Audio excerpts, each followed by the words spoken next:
Hello, friends. Welcome to the old desk one more time. David here. Today we are going to read part two of Rain Over the Breach. I really hope you guys liked the first one. Remember, every single feedback, comments, whatever you want to say about the story, it's very welcome, and you can just drop it in the comments. So today we're going to read part two. I also hope you like this one.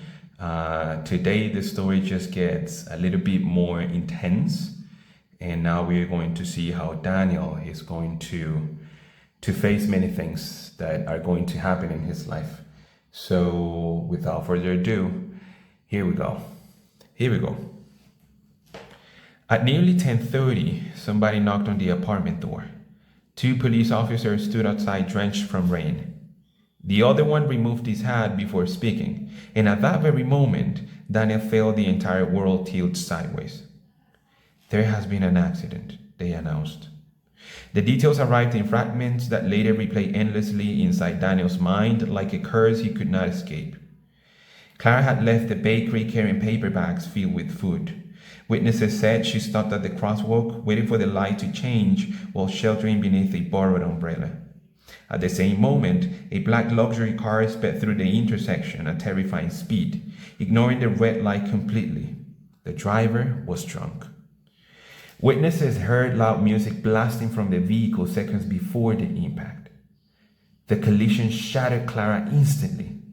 Her body was thrown violently through the air before crashing onto the pavement, hard enough to crack bone against concrete. One witness later described hearing the sound before understanding it came from a human being. The umbrella flew several meters away. The food she carried scattered across the floor of the street. Noodles soaking in dirty rainwater, crushed plastic containers floating slowly toward the drains. But the detail that destroyed Daniel completely came afterwards. The driver slowed down, not to help, not to call an ambulance. The car stopped briefly while Clara lay broken in the road. Witnesses said the driver looked directly at her body through the windshield for several seconds. Then he accelerated and disappeared into the storm. By the time paramedics arrived, Clara was still alive. Barely. One of the officers hesitated before giving Daniel the final detail.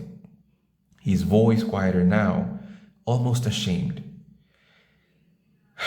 She kept asking for you. Daniel stopped breathing. The officer explained that Clara remained conscious for several minutes despite catastrophic injuries. Blood filled her lungs, and every attempt to breathe caused visible pain. Yet even while dying alone in the rain surrounded by strangers, she continued whispering Daniel's name. She was afraid. That knowledge annihilated him. Years later, Daniel would still wake in the middle of the night imagining Clara lying on cold pavement beneath the storm, unable to move, terrified beyond language, searching desperately through blurred vision for the man who never arrived. He didn't remember collapsing after the officers left. He only remembered waking on the apartment floor sometime later while rain continued hammering the windows with monstrous indifference. The world had not stopped for Clara's death. Cars still moved outside, people still laughed in bars, television still flickered in nearby apartments. Meanwhile, the woman who had once filled his entire life with warmth was laying alone inside a hospital morgue. The funeral also nearly killed him. Clara's mother screamed when the coffin closed. Not cried, screamed. The sound tore through the church with such raw agony that several people began crying harder simply hearing it. Daniel stood beside the coffin, unable to move, staring at Clara's hands folded against the white fabric. 3 fingers on her left hand had been crushed in the collision.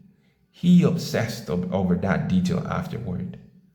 He imagined her trying to crawl across the pavement while rain mixed with blood beneath her body. He imagined her reaching towards strangers with broken fingers while begging for Daniel. He imagined the unbearable loneliness she must have felt during those final moments. The apartment became a graveyard afterward. Clara's coffee cup remained beside the sink for weeks because Daniel could not force himself to wash it. Her jacket still hung beside the door. Half-read books remained open exactly where she left them. Some nights he sat in darkness, replaying her old voice messages until sunrise, just to hear her laugh again. Other nights he walked aimlessly through the apartment, whispering apologies to nobody. After some time, he was able to gather some vague courage to go to the police station to ask about the case. And the answer was always the same. We're working on it. But 3 months later, the case had indeed died. But grief denied justice because something poisonous. One sleepless night, Daniel returned to the intersection where Clara died. Wilted flowers still hung beside the traffic light, soaked by fresh rain. While standing there silently, he noticed an old homeless man watching him from beneath a broken awning nearby. "You were the husband," the man said softly. "Where?" That hurt him horribly, but Daniel nodded. The old man hesitated before continuing. "I saw the driver." Hope cut through Daniel so suddenly it almost hurt. The witness explained that the driver had been drunk and laughing moments before the collision. Loud music exploded from the car windows. After hitting Clara, the driver briefly slowed down and stared at her body lying on the road. Then he drove away smiling. "I remember the car," the old man whispered. "Black silver crown, very expensive." That single detail changed Daniel forever. Until then, he had been grieving. Afterward, he began hunting. All right, guys, there is part 2. I hope you like it. Now, as you see, Daniel's life has changed completely, and he has been discovering many details that have marked his life in a very horrible way.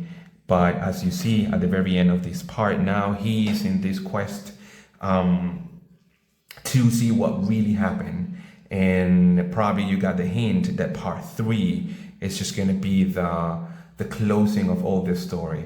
Now Daniel is going to make some decisions that probably will take him to a very dark path, but indeed a path of clarification, a path of reveals, and ultimately a path of justice, or that's what he thinks.